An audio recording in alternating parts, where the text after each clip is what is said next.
The question brought to the text is this: YHWH, is today the start of Iran, that is Persia and Elam, being destroyed by the king of the north, the United States, and Israel? The lead verse drawn for this inquiry is verse number 20628. It says, "Do this now, my son, and be delivered, for you have come into the hand of your friend." Deliverance comes because the son has come into the hand of his friend. This frames the testimony as an appointed season for action whose outcome is deliverance through that alignment. The drumbeat of urgency sounds without pause. Verse number 21,564 states that if you will seek early unto Elohim and to Shaddai implore sacred favor, if you were pure and upright, certainly now he would awake for you and make the habitation of your covenant faithfulness prosperous. Verse number 6,845 commands, remember that you were a slave in the land of Egypt, and YHWH Elohim ransomed you. Therefore I command you this thing today. Verse number 17,951 challenges, prove me now herewith, declares YHWH of hosts, if I will not open you the windows of the cosmos and pour you out a sacred blessing that there will not be room enough to receive it. Verse number 5,420 anchors the action in the day when the altar was consecrated and anointed by the chiefs of Israel. The decisive window stands open now. Judgment falls upon such a nation. Verse number 14,000 declares, will I not punish for these things? Declares YHWH. Will I not be avenged on such a nation as this? The pattern is the judgment upon Egypt. Verse number 3,288 records YHWH speaking to Moses to say to Aaron, take your staff and stretch out your hand upon the waters of Egypt, upon their streams, rivers, ponds, and upon all their pools of water, that they may become blood. Verse number 35:23 completes the overthrow. The waters turned back and spread over the chariots and the horsemen and all the armed host of Pharaoh that came into the Red Sea after them. But there remained not so much as one of them. The indictment stands in verse number 16148.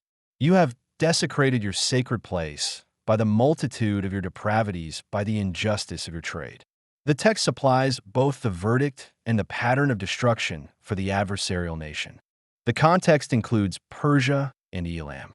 Verse number 23,188 records Shaddai came and told Esther the words of Mordecai.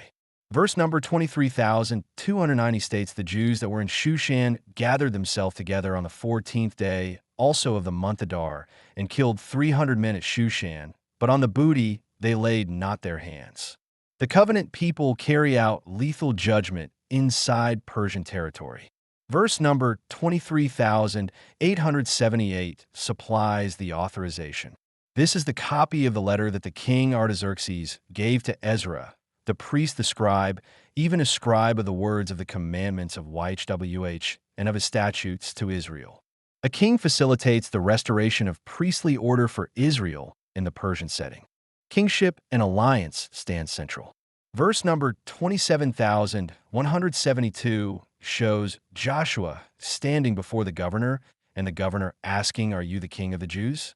Verse number 9,804 records Abner sending messengers to David saying, whose is the land? And make your alliance with me, and see my hand will be with you to bring about all Israel to you. This hand echoes the lead verse. The northern power type moves in verse number 12068. The king of Assyria came up throughout all the land and went up to Samaria and besieged it for 3 years. Covenant kingship acts in verse number 24847. When David had made an end of priestly offering the whole burnt offerings and the peace offerings, he blessed the people in the covenant name of YHWH. Verse number 7447 shows Joshua, the son of Nun, calling the priests to take up the ark of the covenant and let 7 priests bear 7 trumpets of ram's horns before the ark of YHWH.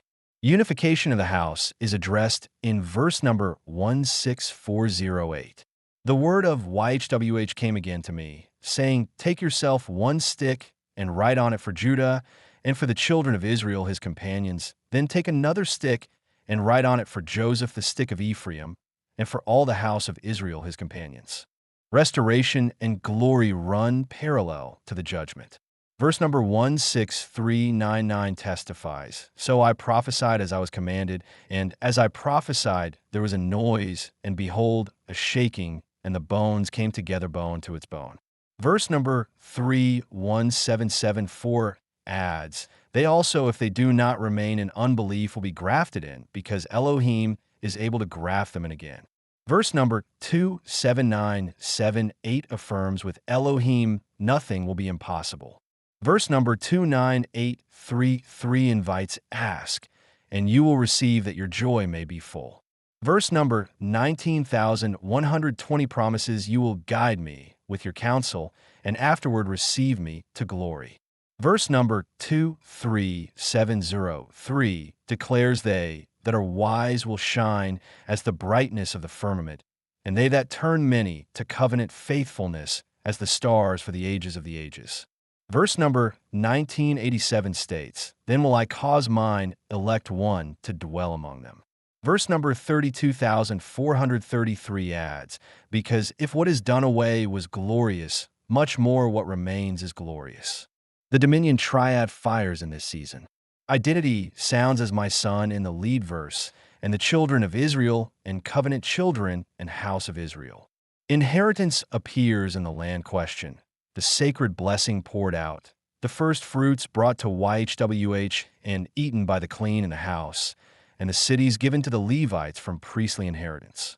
Priesthood operates in the altar dedication in the day of consecration by the chiefs of Israel, the clean eating first fruits, the priests bearing the ark and trumpets, the bringing of whole burnt offerings, consecrated sacrifices, meat offerings, and priestly incense to the temple, the Passover observance, and the command not to desecrate the consecrated place.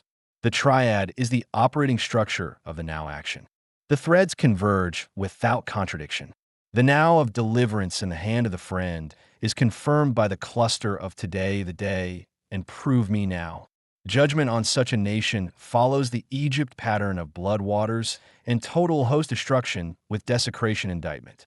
The Persia context supplies both action by the covenant people inside Shushan and royal letter authorizing priestly restoration through Ezra. Kingship is questioned before the governor, yet present in David offering and blessing, and in Joshua mobilizing priests with trumpets. The alliance hand works to bring all Israel.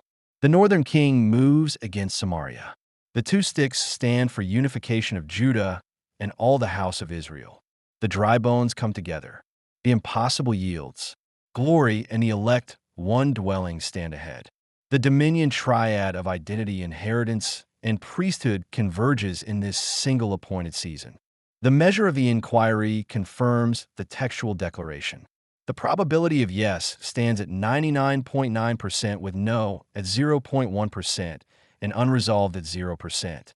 The claim is strong anomaly and all gates pass. The dominion triad elevation reaches discovery level. The directional clarity is affirmative and the threshold is crossed. These markers seal that the convergence is not random. The Father has spoken through the text and confirmed it with the numbers. The scriptures therefore say to the question yes.